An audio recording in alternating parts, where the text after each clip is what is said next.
right, so we got it. The U.S. Federal Reserve has decided to hold interest rates steady as expected, but signaled that the Fed will still cut rates this year. There is no indication as to when that will happen. The bet still on the street. That could happen as early as June. Jerome Powell is expected to hold his post-FOMC press briefing within the next 30 minutes. After the end of his two-day policy meeting, the U.S. Central Bank has retained its benchmark overnight borrowing, what to call the Fed fund rate, between 5.25% and 5.5%, where it's been held since July of last year. So the officials at the Fed are penciling at least 3/4 percentage points cut by the end of this year, at least 0.75%. Let me bring in Nnamdi Nwizu, the co-managing partner at Commercial Partners, for some insights on the Fed decision. As hot as it is, the worry about inflation, rate signaling, and more. Let's take it from here. Thank you so much. It's good to have you here this evening. As it's just hot off the press. This is in line with expectations. Yes, definitely it is. Yes. I mean, looking at what, if I looked at all the indices, looked at all the predictions that people had made, average predictions over the last few days has shown that it was expected that the Fed would keep rates steady and signal, for still that they'll still have 3 cuts, and exactly what has happened today. Interesting what this really is. But the bet earlier in the year was that the Fed will cut in March. That didn't happen now. It looks like everybody's going to push the cuts most likely down from second half of the year. Would that be your outlook? Yes, I mean, expectations will be from June. If you consider the fact that the economy is still flying, inflation is still above their target at 3.2 versus their target of 2%, we continue to see the labor market. The labor market is pretty strong. If you look at all the various GDP growth, it's still pretty strong. So look at all of that. I guess they'll be worried about cutting too quickly and heating up the market. So you're trying to get inflation under control, and then come and cut at a point when the economy is still, steaming ahead. So they need to be careful. So 3 cuts expected. Some say June, some expect maybe it happens a little bit later than that, but most people expect that from June we'll start to see, at least the first cut. This is still the Fed as we speak in terms of the economy. You got a big election, U.S. election. Later, I'm sure that's going to be a major watch for everyone as well. Sure. And what happens to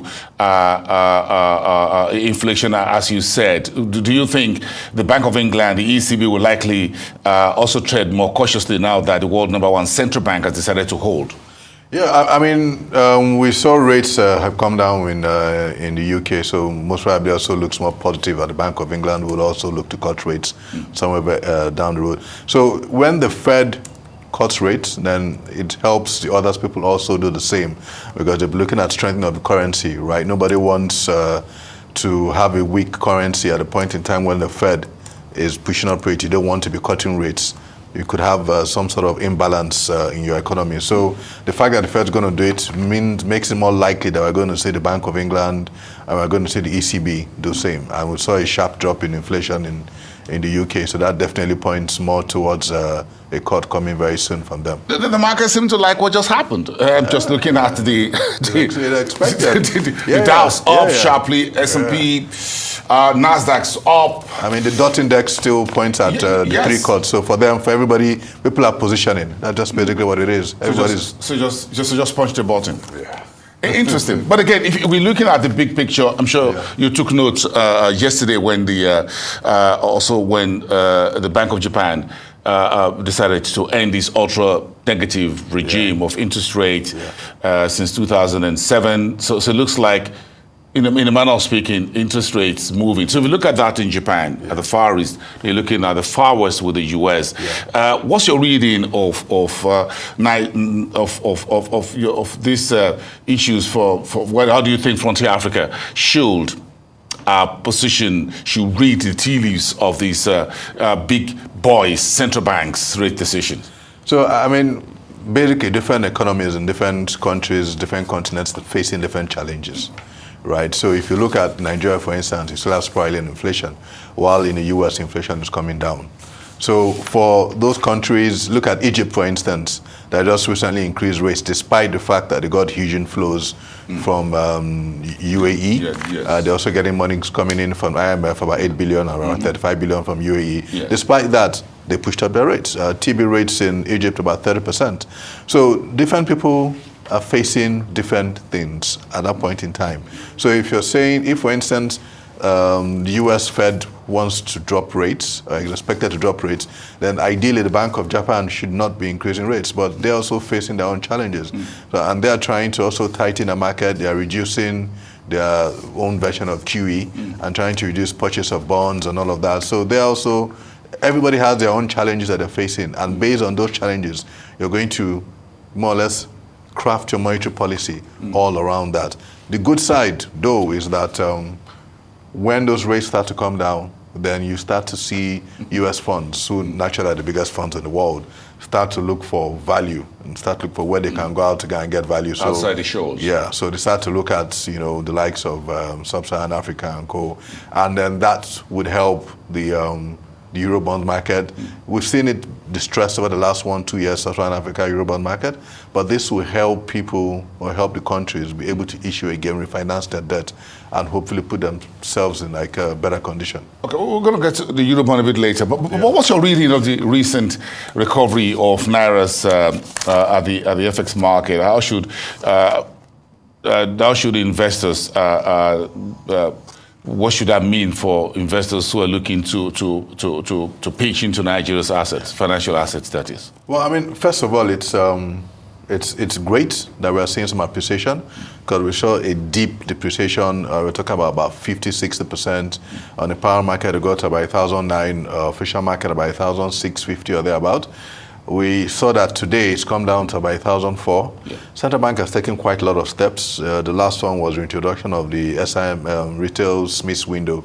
So they started selling FX once again to retail investors, or to the end clients rather, not retail investors. So all of that seems to finally be yielding fruit, coupled with the tight monetary policy environment that we find ourselves. When you see treasury bills effective yield about 26%, 27% at issuance, right? So for local investors, first of all, or speculators, do I buy treasury bills, or do I invest in the currency or speculate on the currency?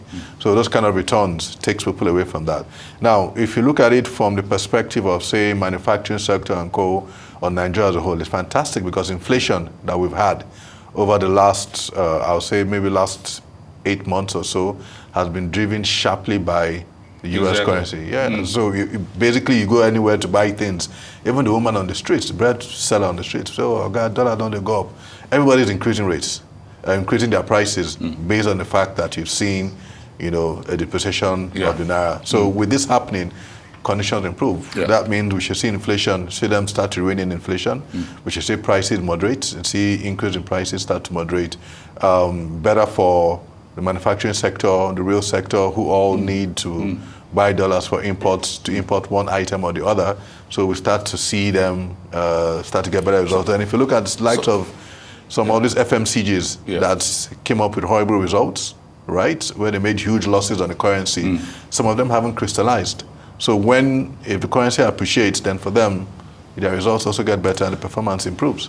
But we have clarity right now, just my final point, and if you can just summarize on that, in terms of, do we have clarity right now as to what the central bank and everyone is doing in terms of our borrowing plans for this year, vis-a-vis how to clean up the books that the central bank is trying to do with the ways and means and all of that, as we prepare to go to the Eurobond? Do the markets have clarity? Do you folks have that? I won't say we have full clarity. I mean, first of all, we know what the budget deficit is. I think about 9 trillion or so. We know that they plan to borrow about 7 trillion locally. They've raised roughly about 5 trillion as at this morning from the local market, which is about 800%. But then the part that we don't have full clarity on, right, full transparency, is what portion of that is going to ways and means, what portion of that is dedicated to the budget deficit. I mean, today we've seen, we saw news on Bloomberg where it shows that they just issued, I think roughly about 2.2 trillion in bonds, 2026, 2028 and I think 2027 bonds, and we just saw it to that 21%. So question there to everybody is, what exactly is happening? How did they suddenly issue 2.2 trillion worth of bonds in one day without the market knowing? So is this for ways and means? Or is this government's way of borrowing? Is this a swap that the central bank has done to bring in USD, in exchange? They issued bonds out to the people. We're not sure. And these are kind of things that they need to explain, whether the central bank, whether it's a DMO, to give people to give the market a bit more confidence. Yeah, or Ministry of Finance. Let people have clarity, because we know, or we heard, that central bank is trying to ensure transparency. This government is big on transparency in the financial markets. Yes. And little things, or what I won't call them little, because 2.2 trillion isn't little, but things like this. It's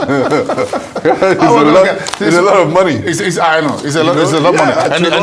And the yield is steep. Yeah, the yield is steep. It's high. Imagine what that does to debt service over the next few years. If you get that, you'll be smiling more than this. 21%. But again, it's Wednesday. Let's see what happens tomorrow and Friday. We still got 2 more sessions. Let's see what that clarity we got on the market. Thank you, Nnamdi. Thank you for coming for the breaking news as far as the Fed is concerned and the Nigerian market. Nnamdi Nwizu, co-managing partner at Commercial Partner.